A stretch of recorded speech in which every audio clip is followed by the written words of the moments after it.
বিষয়। তবে অন্যান্য জায়গায় আমাদের অবশ্যই এটি নজর দিতে হবে। আমাদের কক্সবাজারের দিকে নজর দেওয়ার অনেক সুযোগ আছে, আমাদের পার্বত্য অঞ্চলে নজর দেওয়ার অনেক সুযোগ আছে। সেই জন্য কিন্তু আমাদের এই আজকের যে দিবস, জাতীয় জীববৈচিত্র্য দিবস, যাদের মাধ্যমে যাদেরকে সাথে নিয়ে আমরা আমাদের বন, বন্যপ্রাণী এবং জীববৈচিত্র্য সংরক্ষণ করব, সেই সাধারণ মানুষকে সচেতন করে তোলাটাই হচ্ছে আজকের দিবসের মূল উপজীব্য বিষয়।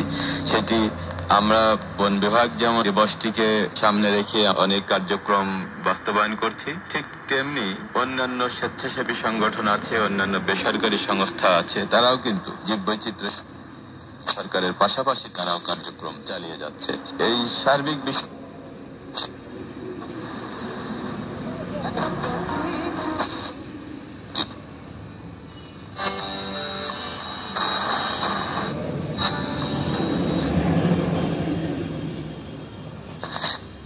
শুনলেন জাতীয় জীববৈচিত্র্য দিবস 2024 উপলক্ষে পত্রিকা সম্পাদনায় ছিলেন মাহমুদ রেজা মাহমুদ এবং অনুষ্ঠানটি প্রযোজনা করলেন মোহাম্মদ আতিকুর রহমান।